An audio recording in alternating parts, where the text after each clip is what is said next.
ampun. Ya, mantan tuh banyak, mantan sopir, mantan juragan gitu ya. Masih sering inget mantan padahal dia sudah punya calon. Gimana cara agar bisa lekas sembuh? Nyari jodoh di mana? Ya di kolong tempat tidur atau di mana lah. Ya, garis tuh.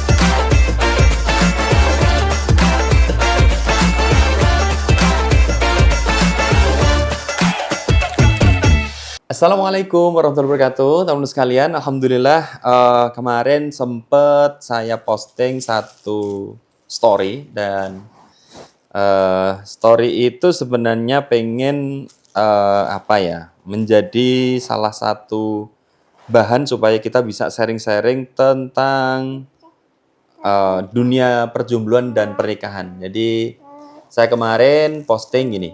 Boleh nanya, nanti kita sharing tentang dunia nikah dan perjombloan. Dan ternyata yang tanya banyak banget, tapi nggak akan kita jawab semuanya, kan itu lumayan banyak ini. Dan beberapa ada yang sama ya secara ininya ya, kontennya. Coba ya, saya buka. Pertanyaan pertama. Kenapa ya setiap deket sama Ikhwan selalu gagal? Apa karena prinsipku yang nggak pacaran atau gimana? Siapa sih Ikhwan? Ikhwan, kamu siapa Ikhwan? Saya punya teman namanya Ihsan. Ya, ini kan soalan ikhtiar untuk mencari pasangan. Kemudian dia ditolak atau mungkin gagal. Apa karena prinsipku yang nggak pacaran? Yang pertama prinsipnya udah bener, karena nggak mau pacaran. Jadi dia tuh menganggap bahwa kalau nggak pacaran mungkin inilah penyebab aku nggak dapet. Padahal yang namanya ikhtiar itu adalah wilayah kita, tapi bagaimana kemudian nanti dapat dan tidak, jodohnya seperti apa, yaitu wilayahnya Allah. Artinya ya dioptimalkan aja, ya jangan pernah putus asa untuk berikhtiar sesuai dengan apa yang Allah ajarkan. Dan bener, ini prinsipnya udah bener. Iya. Apa karena prinsipku yang nggak pacaran? Ya bukan karena prinsipnya.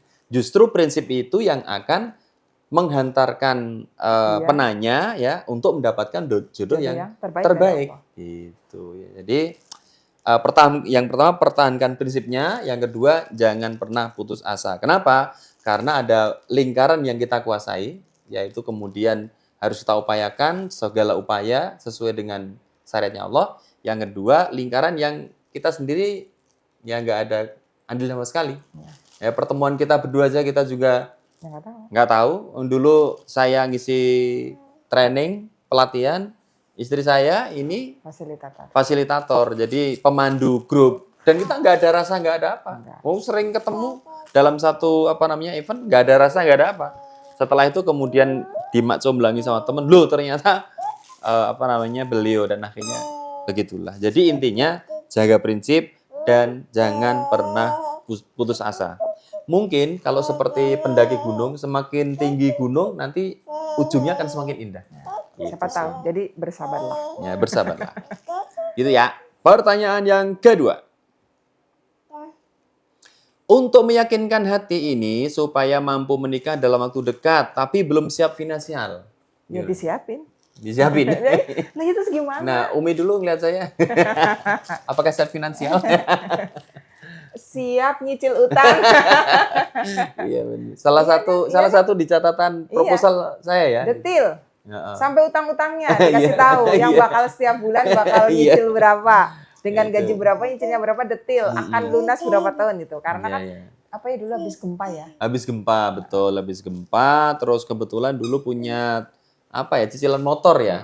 Cicilan motor. Kemudian saya bilang bahwa kalau nanti kemudian menikah, maka ya siap-siap ya untuk kemudian setiap bulan itu akan menanggung ya apa yang kemudian saya upayakan itu pasti tidak semua ke istri, tetapi ada sebagian yang bukan sebagian, banyak gitu loh, yang untuk kemudian cicilan gitu. Tapi kemarin sempat kita juga ada orang yang mau nikah ya, yang ternyata istrinya tanya berapa per bulan? 1 bulan kamu bisa ngasih uang ke saya. Terus calon suaminya menjawab, yang pasti saya akan bertanggung jawab. Betul. Nah justru bagi kita sih itu jawabannya benar, Bener, bukan betul. pakai nominal. Betul, bukan pakai nominal. Karena kata tanggung jawab itu berarti kan setiap apapun gitu ya yang mungkin dibutuhkan itu suaminya ini bertanggung jawab. Tapi kalau pakai nominal, nanti ternyata misal nih di tengah perjalanan lebih dari itu atau mungkin kurang dari itu, misalnya dari itu. Ya pada akhirnya kayak jadi utang jadinya gitu. Makanya yang namanya persiapan katakanlah soalan finansial itu lebih kepada bukan kepada jumlah nominal, tetapi tanggung jawab. Katalah ini yang nanya cowok ini, tanggung jawab bahwa nanti itu setelah menikah ya butuh tempat tinggal, butuh kemudian ya keseharian untuk kemudian makan keluarga. Jadi intinya bukan kalau prinsip yang kita bangun itu bukan saya ngasih situ berapa, tapi ini adalah kehidupan kita. Ya, kehidupan kita gitu. Bahwa kemudian ada sih yang kemudian memang per bulan ngasih sekian ada. Tetapi prinsip yang kemudian dipegang oleh seorang suami itu adalah lebih kepada tanggung jawab, bukan kepada jumlah finansial. Nanti soalnya kalau misalnya gini, aku udah kasih kamu ya, misalkan 1 juta. Ternyata kebutuhannya lebih. Kalau suami tidak bertanggung jawab, lah aku sudah ngasih segitu. Iya, betul. Gitu. Padahal mungkin ada kebutuhan yang lain yang lebih dari itu. Betul, gitu. Maka seharusnya lebih baik itu ya memang mempersiapkan jumlah finansial itu kepada bukan rencana, tetapi kesiapan untuk bertanggung jawab gitu sih. Walaupun nanti memang ada sih bagaimana manajemen keuangan gitu, gimana caranya biar nggak boros gitu ya, biar hemat, kapan jajan, kapan enggak gitu kan ya. Nah itu kan sebenarnya itu tinggal nanti pasangan itu memanage keuangan dengan sebaik-baiknya. Jadi kondisi ekonomi keluarga itu kalau sudah menikah, ya kalau keluarga yang menikah, itu adalah tanggung jawab berdua walaupun perannya berbeda.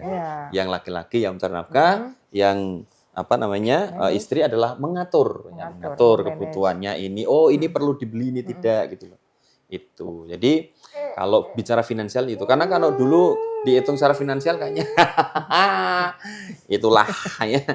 Iyalah bagaimana dulu 1 bulan itu dulu itu pertama kali nikah tuh Abi kata ngasih itu 500. Enggak nyampe. 500 sudah untuk nyicil motor. Iya, 500 sama ngontrak kan. Iya, jadi ya hanya berapa ratus, di bawah 500.000 per bulannya. Tapi Allah itu kan maha mencukupi ya. Rezeki kita itu pasti dikumpulkan menjadi satu ya. Jadi jangan khawatir, insya Allah Allah itu memberikan kemudahan dari arah yang tidak disangka-sangka. Dulu habis nikah itu kan kita di rumah Bantul.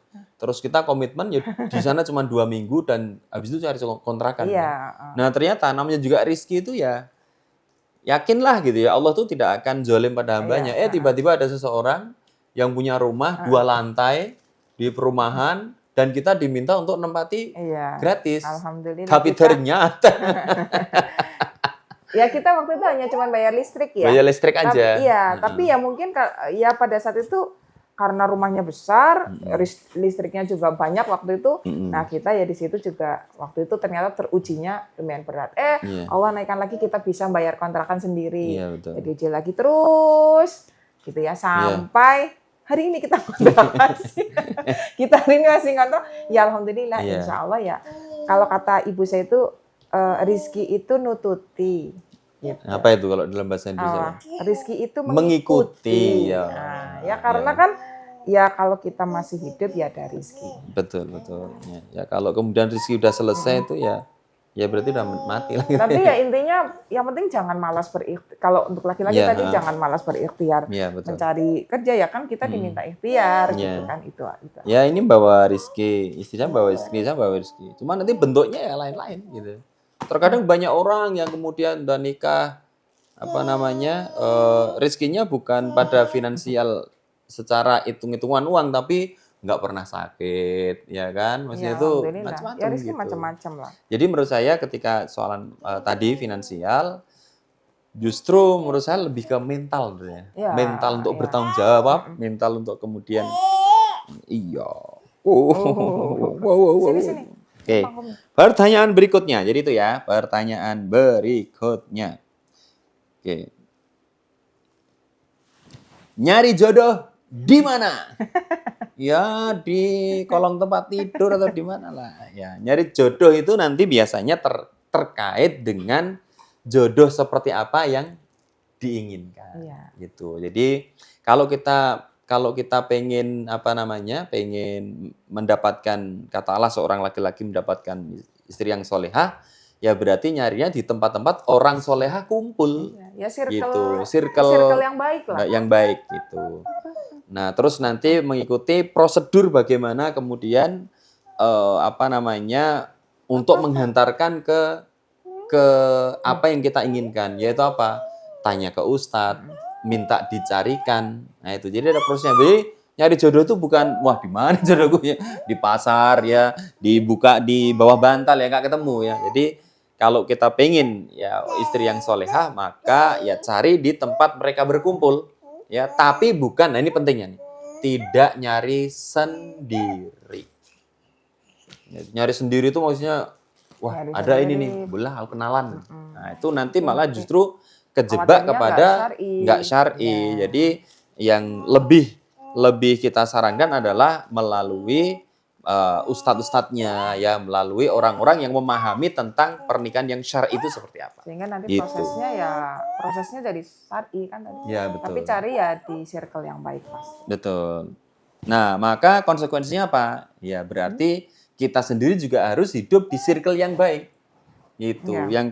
Yang berikutnya adalah kalau pengen jodoh yang solihah atau yang soleh, ya kita sendiri harus mempersiapkan diri untuk menjadi orang yang soleh. Proses lah gitu. Oke, berikutnya.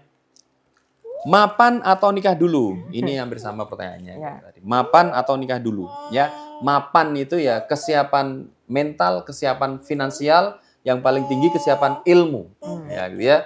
Bagaimana memahami peran suami, bagaimana memahami peran istri, ya. Bagaimana kemudian mental kita nanti itu harus kuat ketika menghadapi dinamika rumah tangga gitu. Maka kenapa kemudian kalau kita sering sharing soalan rumah tangga itu kita selalu bukan tapi agak sedikit jarang membahas tentang keromantisan, jarang membahas tentang itu loh yang selebgram itu, itu enggak, tapi justru kita mencoba untuk menyampaikan ke teman-teman bagaimana dunia nyata dari sebuah rumah tangga. Karena itu beda banget ya, beda banget. Gitu. Intinya ya butuh ilmu tadi. Ya, butuh ilmu, betul. Jadi ada kesiapan ilmu, kesiapan mental, dan kesiapan finansial. Nah, finansial ini memang secara praktis ya seorang laki-laki misalnya, ya harus ini.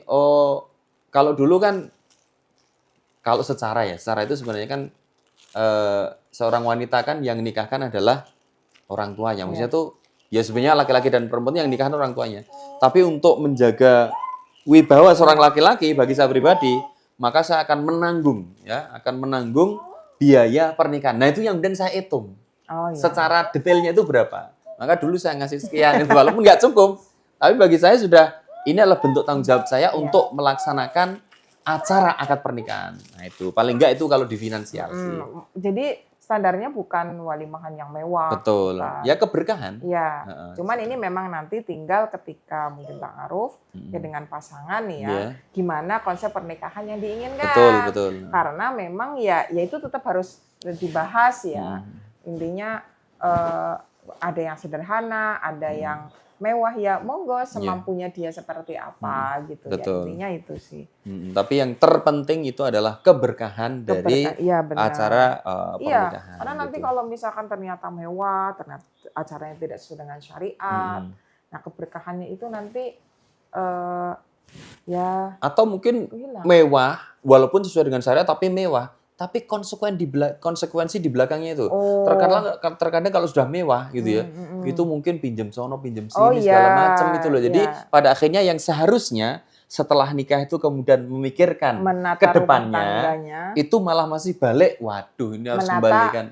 Menata utang-utangnya. Nah gitu. Itu tuh juga banyak terjadi. Ya. Betul. Jadi intinya anak-anak muda hari ini itu juga tidak terpancing lah, terpancing di medsos bahwa pernikahan terus begini. Betul. Makanya tadi dengan ilmu kita akan paham gimana sih mempersiapkan pernikahan. Yang penting nyari keberkahannya itu. Iya. Oke. Kemudian pertanyaan berikutnya, masih sering ingat mantan? Ampun. Ya, mantan tuh banyak, mantan sopir, mantan juragan gitu ya.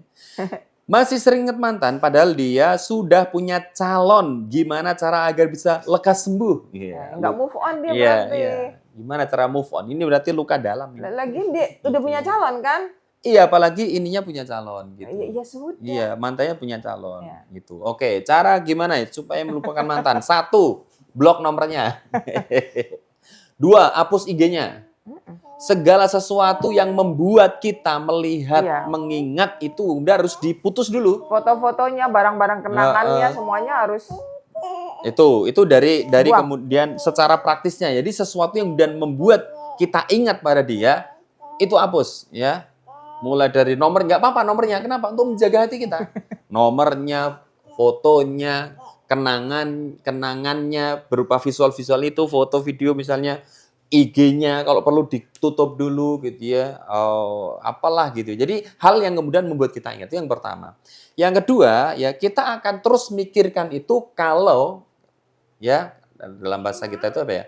Rangsangan untuk kemudian muncul itu selalu ada, misalnya sinetron, lihat Korea, dengan tema yang seperti yang kita rasakan, itu kan, pasti terus terbayang-bayang pasti kebayang-bayang, apalagi tema sinetronnya tuh hampir sama gitu, apa hidayah itu, azab kubur gara-gara nggak pernah balas chat gitu ya, itu pasti akan mengingat. Artinya apa? Pikiran kita harus kemudian install, harus dipenuhi, harus mulai diisi dengan hal-hal yang lebih positif gitu ya. Nah, hal-hal yang lebih baik terkait dengan kata ilmu agama, ya itu bisa membaca, nonton juga bisa, tapi nonton yang baik gitu ya, nonton hal yang kemudian menginspirasi. Termasuk yang sekarang itu ditonton juga nggak apa-apa gitu ya. Nah, jadi jangan nonton hal-hal yang dan mengingat peristiwa yang kemudian membuat kita gitu ingat pada mantan. Ya drakor apa itu pasti kan waduh gitu kayak saya dulu. Jadi malah teringat-ingat. Berikutnya adalah yang namanya tumpukan, yang namanya informasi itu ya akan kemudian mulai tergerus kalau tadi ditumpuk dengan informasi dan juga dengan dengan aktualisasi diri, dengan aktivitas yang lain gitu. Jadi sibuk untuk mencurahkan energi betul ya. Gitu. Jadi bagaimana untuk kemudian menyibukkan diri dengan hal-hal yang produktif. Pokoknya jangan mikirin itu terus. Betul. Matanya, telinganya, pikirannya. Nah, itu jangan fokus ke situ. Iya. Jadi dialihkan kepada aktivitas yang produktif. Terutama itu barang kenangan tuh. Iya benar. Iyalah, barang kenangan kan sering banget. Kalau foto-foto bisa kita hapus, tapi kadang barang-barang kenangan itu disimpan, diingat-ingat. Ada sejarahnya. Iya, gitu. Dan ada sih yang paling bahaya itu kalau dia sampai sudah menikah barangnya itu masih ada. Aduh. Terus diingat di depan pasangannya. Wah, itu tuh bahaya banget, makanya harus hati-hati dengan yang sebentar, harus clear gitu loh. Nah, ya udah itu tuh move on dong. Iya, betul. Lagian udah milik orang lain. Itu tuh sudah calonnya orang lain ya. Iya, apalagi sudah punya calonnya orang lain gitu. Ya udah. Kan jodoh itu tidak tertukar. Itu yang tanya laki-laki atau perempuan? Yang tanya Queen. Oh, perempuan. Iya. Jodoh itu tidak tertukar. Tenang aja. Jodoh tidak tertukar ya.